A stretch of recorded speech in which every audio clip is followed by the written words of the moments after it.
So Bitcoin is sitting at 49,785, as you can see. And the overall case scenario for Bitcoin for finding the top has not ended. It just continues to create new tops. Of course, once I have the top in place, I will have a clarity on it. So what I see right now here, Bitcoin has gone to 50,338. 334. I don't think it's going to stop here. I think it would be sensible that it would create a bit of move towards $52,000. And after it has made a move towards $52,000, then it can retrace a bit. Let me tell you how much of a retracement we can expect. Just a second. So when we talk about retracement, after 52, we are talking about a retracement towards 48. Let's put it $48,000. So we are talking about retracement towards $48,000, and after that, we can have one more rally towards the $55,000. Yeah, towards $55,000, and after that, we can finally conclude that this thing has created a top for which we are looking for quite a while now. It's been quite a while that we are searching for the top. We are not able to find the top, unfortunately. It's taking way more time, but I had given you 8 weeks, and you can understand when you have so much time to play. You can play in very good manner, and that is exactly what is happening right now. It is killing all the shorts. It's killing a lot of longs as well, because the market is in an uncertain place. Now people have started talking about $69,000. This is exactly what happens when it goes to $50,000.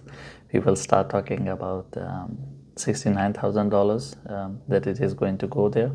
It's only $2,000 away from $48,000 that it created at time of ETF, but people over-exaggerate their feelings.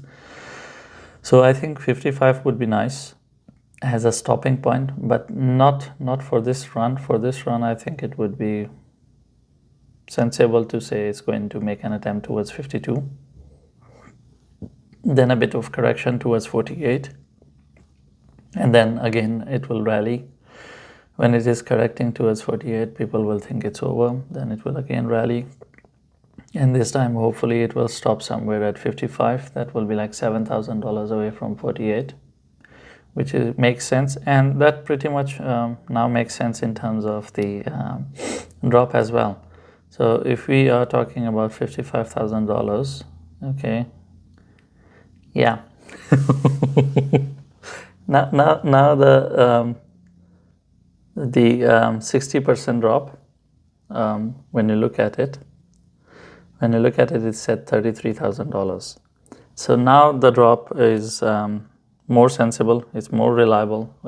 Before, it looked like that the drop will be towards $22,000 or $19,000 from the time I have started making these videos. It's been more than 4 weeks now. I think it's our 5th week. We are left with like 2 or 3 weeks now. I think so. I need to go and check the date.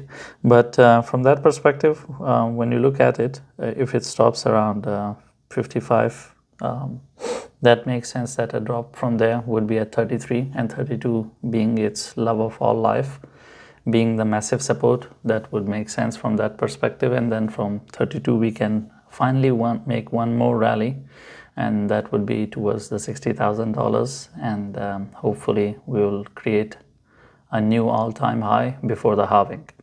So this is the story before the halving.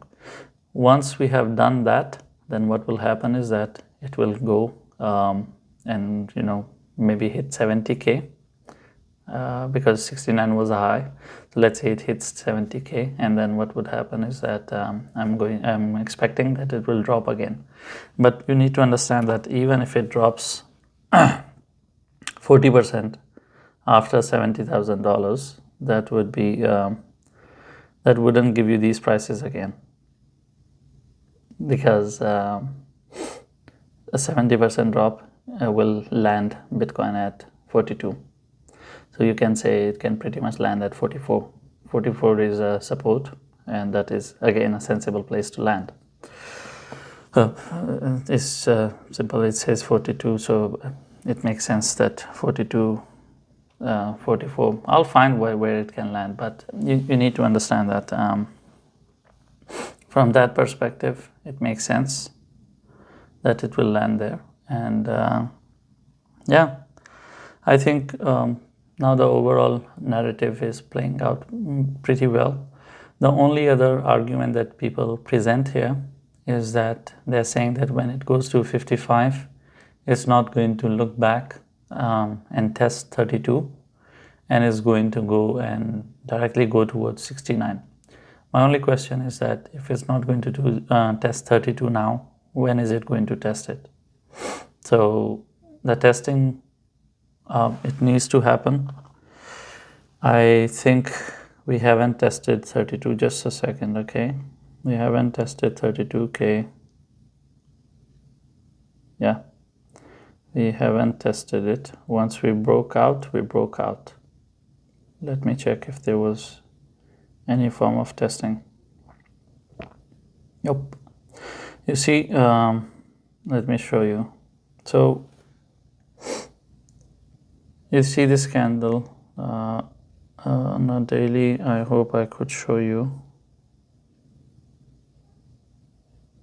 Yeah. So this is a daily time frame, okay? You see this big, okay, this is a problem with the old phone. It's a 4-year-old phone. You see these prices? This was one candle, it shooted up and it never looked back, and it continued to only go up. You see, it's only going up.